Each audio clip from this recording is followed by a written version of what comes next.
C হচ্ছে একটা general purpose computer programming language যেটা দিয়ে জগতে এমন কিছু নাই যেটা বানান যায় না।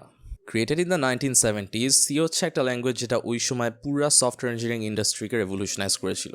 অপারেটিং সিস্টেম যেমন উইন্ডোজ অ্যান্ড লিনাক্স এদের কার্নেলস থেকে শুরু করে রোবটস আর micro controller chips, database management system, web servers, এমনকি প্রোগ্রামিং ল্যাঙ্গুয়েজ যেমন পাইথন, এই সবগুলো কিন্তু সিতে তৈরি করা হয়েছে।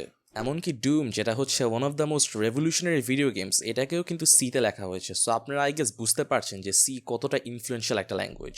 সি হচ্ছে একটা কম্পাইলড প্রোগ্রামিং ল্যাঙ্গুয়েজ, যার মানে এটাকে কম্পিউটারে ডাইরেক্টলি রান করার জন্য আমাদেরকে শুরুতে সির সোর্স কোডটাকে একটা কম্পাইলারের সাহায্যে একটা এক্সিকিউটেবল বাইনারিতে কনভার্ট করতে হবে, এবং এই প্রসেসটাকে বলা হয় হচ্ছে গিয়ে কম্পাইলেশন।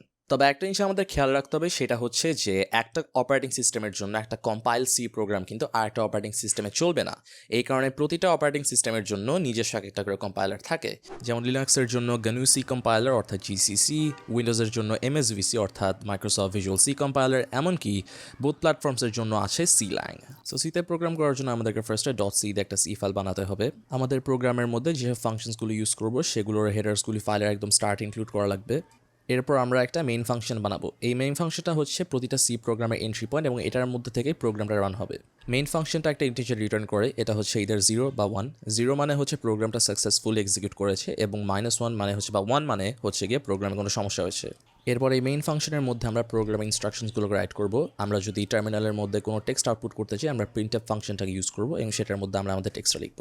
কোড রাইট করার পর এখন আমাদেরকে কম্পাইলারের সাহায্যে সেই মেইন ডট সি ফাইলটাকে একটা EXE ফাইলে কনভার্ট করা লাগবে, এবং সেটা করে রান করার পর আমরা দেখতে পাচ্ছি যে আমাদের ওয়েলকাম টু BitShift লেখাটা প্রিন্ট হচ্ছে। সি এর নিজস্ব একটা ইউনিক ফিচার যেটা অন্য কোনো প্রোগ্রামিং ল্যাঙ্গুয়েজে নাই, সেটা হচ্ছে ডায়নামিক মেমোরি অ্যালোকেশন। এটা আমাদেরকে অ্যালাউ করে যে রান টাইমের সময় যে কোনো মুহূর্তে আমরা ডায়নামিক্যালি মেমোরি অ্যালোকেট করতে পারবো আমাদের প্রোগ্রামে ডেটার জন্য বা ভ্যারিয়েবলের জন্য।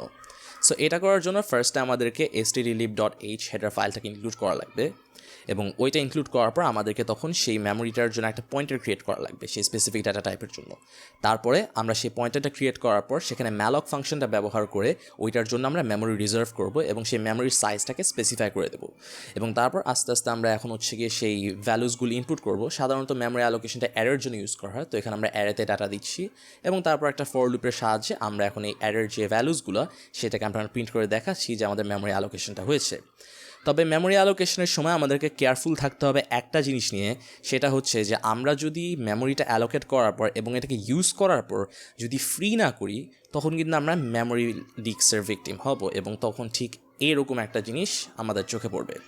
সো এইটা যাতে না হয়, এই কারণে আমাদের সবসময় ইনশিওর করতে হবে যে আমাদের সি প্রোগ্রাম রাইট করার পর যতগুলি আমরা পয়েন্টার্স বা যতবার আমরা ডাইনামিকভাবে মেমোরি অ্যালোকেট করেছি সব কয়টা যাতে আমরা ঠিকঠাক মতো ফ্রি করে দিই।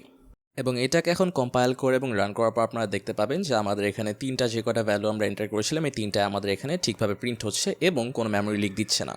সো এটাই হচ্ছে an introduction to the C programming language. Thank you for watching.